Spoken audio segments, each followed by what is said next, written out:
Hello everybody, my name is Jason Owen. I want to discuss the initial response kits and the extensive field kits as well. The initial response kits are really more, well, for a beginner, to be honest with you. It's simplistic.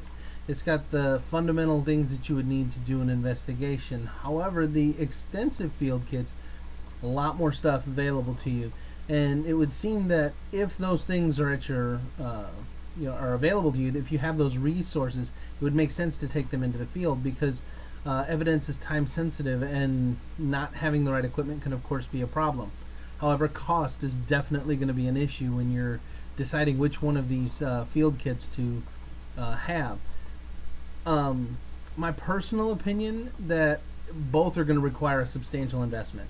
It's basically a mobile lab, so having all of this equipment back at your main lab and then also having it available to take with you into the field, it's double the money, and that could be a problem, so it will take a bigger investment.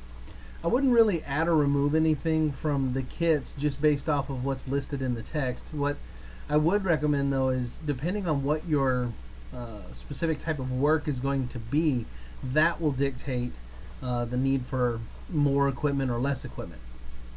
For example, if you're doing more criminal investigations, or you're doing investigations in locations that may have evidence secured and things like that, that's where you might need more tools, more physical, pliers and crowbars and things like that, more physical tools to get into things, more flashlights or whatever.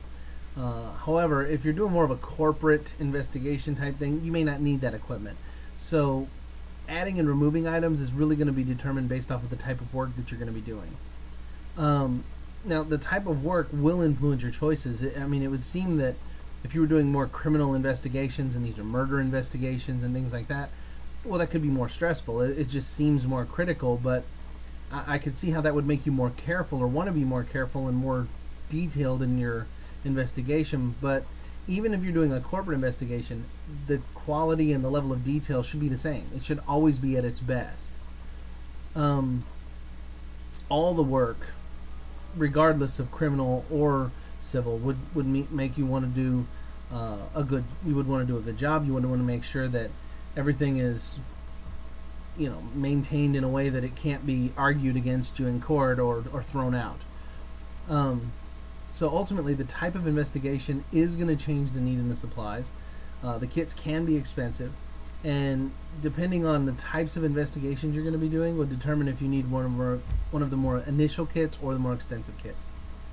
I know I talked a little bit kind of choppy today, and I got a little nervous, which I don't know why, but hopefully you guys will understand. All right, have a great week.